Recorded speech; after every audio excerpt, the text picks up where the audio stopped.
Hi, my name is Zachary Paikin. I'm a researcher at the Center for European Policy Studies, or CEPS, in Brussels, where we're currently leading Work Package 6 of the JOINT project, which focuses on multipolar competition and its role in constraining EU foreign policy. We have 3 case studies in this work package in particular, focusing on Ukraine, on Iran, and on the South China Sea.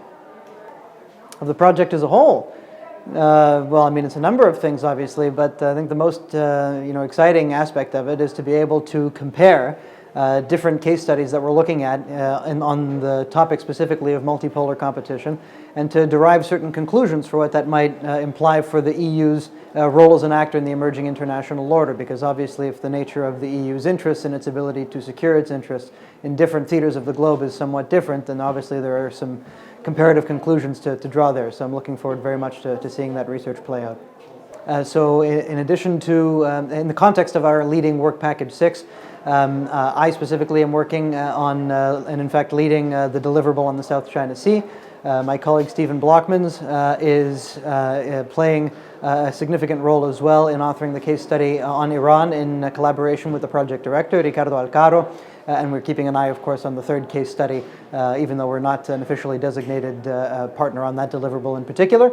My other colleague, Dylan Macchiarini-Crosson, is currently seconded to the European External Action Service. So we've got a full contingent of researchers from CEPS involved in various aspects of the project, and we have been involved in previous work packages as well. Well, what is the future of the EU's foreign and security policy? It's a big question. Right now we're litigating that question very much. It's a big question about the extent to which the European Union is going to be an integrated foreign policy actor, whether it's going to be an effective foreign policy actor, whether it's going to be an autonomous foreign policy actor. And all of these are questions of degree, of course. There's a spectrum. It's not necessarily a binary. So all of those questions very much inform the future of EU foreign policy. And I certainly hope that the JOINT project will be able to play a role, however large, in being able to clarify some of the choices that lie ahead for the European Union. At the end of the day, the choices are going to be political ones, and they're certainly going to be difficult choices, not least because of differences among member states, and those differences are one of the core tasks.